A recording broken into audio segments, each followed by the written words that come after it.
I was considering that, leveraging the cash flow, but I'm not going to do it because I don't like putting that type of pressure on myself. The same reason I'm not going to go to America until I have things a little bit more settled here, because I don't want to go to America from a position of weakness. This is The Sales Game with Josh McKay, helping solo business owners sell more, make more, and work less. It's not the right way to start that off. Yes, I'm not trying not to feel it too fast, so there's not too much stress on myself. And it is working. Like I can say, I'm not feeling stressed. I'm feeling like, and things, installs get delayed and things like that. I'm like, it's all good. It's all good. There's enough activity, there's enough sales, there's enough cash flow lenience that things are okay. Things that the operating costs have not blown out. Fixed costs of the business are around $24,000 a month to continue, just to pay everything, to have these guys run the ads, to have the door-to-door team, to have all the subscriptions and insurances and vehicle and loan repayments and everything like that, about 24 grand a month.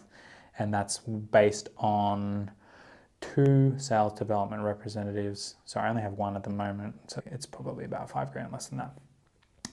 2 sales development representatives, Jerry in operations, which is running out of Philippines. It is cheaper than having Australian operations by far, but he's on the higher end of income in Philippines, which is great. And yeah, all the operating costs of the Australian business, workers' compensation, all that sort of stuff.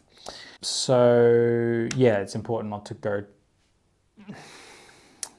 It's important to be aware of that, so I know, okay, I need like around 8 sales with 4 grand margins a month, and that's without me making $1.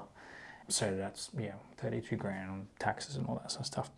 Very achievable. That's 2 sales a week, and very achievable because those 2 appointment setters should be generating at least 30 appointments per week. And from 30 appointments, my closure rate is, attendance rate is probably 60% because people quit.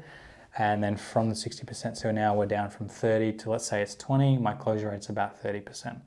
It's actually, when I'm in sales only for the door-to-door leads, it's probably closer to 50%, but because I'm moving between so many things, I'm not getting as much follow-up done. And my conversion rate drops from 50% down to 30%. But so call it 30% out of 20, that is 6 sales a week, and I only need 2 to break even. So I'll be making money based on this model. It just takes a little bit of time for people to get to that point where they're generating at least 15 appointments per week. Anyhow, yeah, trying to make sure I'm not spending money on the wrong things. What else?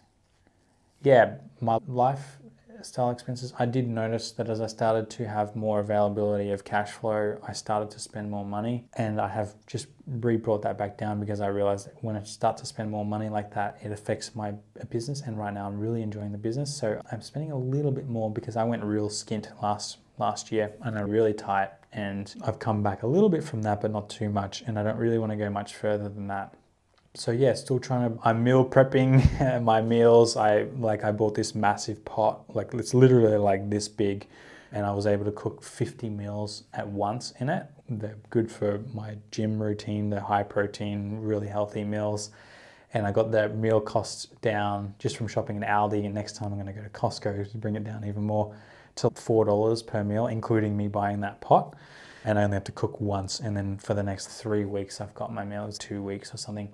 I've got all my meals done. So that's actually pretty cool because I was looking at meal prep companies, but they all have so many fucked up ingredients like preservatives and fillers and all that stuff, and I'm trying to eat as close to whole food as possible. I just feel better when I have it, and I sound like a hippie. It's nothing against hippies. I don't know where that comes from, one of my grandfather.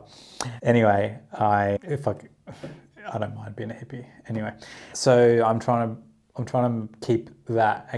I think they call it income creep, where you start to earn more, you start to spend more, and that's a really dangerous trap because that is how you end up I think I've heard this idea that you buy your materials and you think to own them, but in the end your materials end up owning you, and you just have all this things that you're trying to service and this lifestyle that you're trying to service, and you're not really making progression in that. And so I'd rather reinvest that money into the business. I would say I'm doing a little bit more activities. I'm probably spending an extra $200 or $300 a week, even though I have the availability to spend more than that.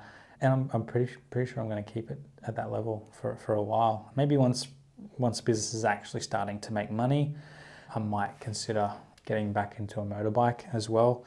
But I'm not too. I'm so excited by everything that's happening that I don't feel like I'm missing anything like that from my life. So yeah, really just want to keep reinvesting all the money back into the business and learning and testing leads and spending time with the team and building that environment and that culture. I'd rather spend money on team activities to build the team culture rather than just for myself.